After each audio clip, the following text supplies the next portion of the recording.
Hay mga langga, ubani ko ninyo karong adlaw kay mga dotadare sa may Hacienda Torrentera Agri-Tourism Park kay ato ang i-attack ilahang buffet. Mga untag paniud to dere guys.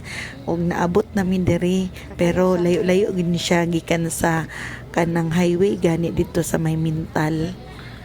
Naabot mi diri hapit mi nga saag guys, pero nakaabot ra gyapon mi mo ni ang ilahang kanang entrance, magbayad pa diri guys, pero nakabook na manggod, nakabook na daan ang kuan, nag birthday na day ni birthday guys, nakabook na daan diri, bawal yata ang kuan kanang walk in diri, murag kailangan jud siya mag-booking para makaluto sila inana kadaghan. Unya nice kaayo diri guys kay kanang very nature ang kanang paligid. Hacienda manggod ni, so expect nga daghan jud silang mga tanom, daghan silang mga bulak, daghan silang mga plants. Ug tan-awan ninyo guys, nice kaayo ilahang mga flower, mga bulak nila diri, klase-klase ilang mga tanom. Hacienda jud ang dating niya guys. Padulong na daay ta dito sa ilahang buffet. Birthday di ay sa ako ang friend na si Ate Imelda, invited mi ga na ako'y separate na video ani guys nga nanulod mi diri sa ilahang Torrentera Vineyard. Daghan ni siya bunga ilang grape guys, nga tag 450 yata to ang kilo ani. Pwede ka mamitas guys, ilahan ng timbangon kung unsa kadaghan to imuhang na kuan na pitas or na fruit picking man na siya guys.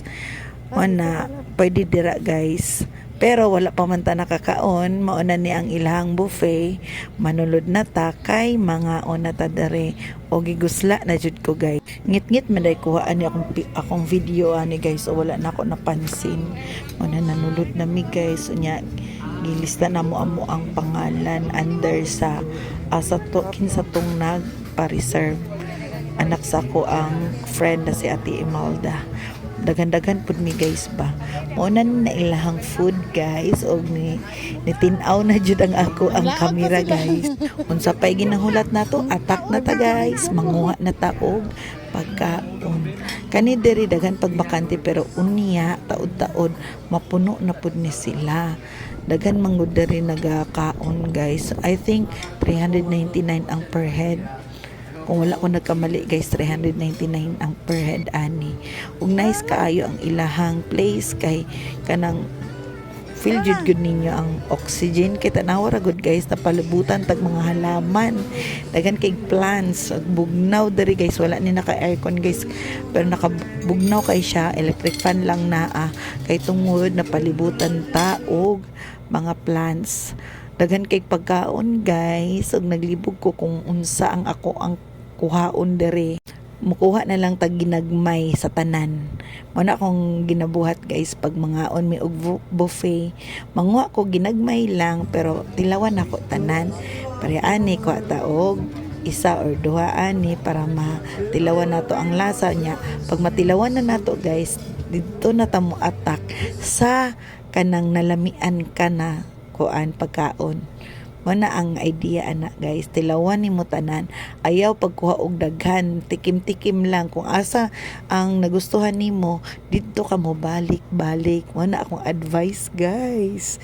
Tanawa akong kauban nagkuha siya daghan rice. Unya kani lami kaayo guys, lami ila mga pagkaon, mura lang guys, tapos fresh pa og limpyo pa jud kay gikan na ning mga uban mga ingredients sa ilahang farm guys. Ni guys, adobong pusit ni siya. Na sila seafoods kanipod ang ilahang hipon. Paborito jud nako ng hipon guys. Gina-check jud nako kung ginalimpyuhan ba nila ang hipon kung tinai sa likod kay dili ko gusto pag naana siya guys, kay kung ako magluto guys, ginatanggalan jud na nako siya og tinai sa likod, mao daw na ang maka high blood good guys.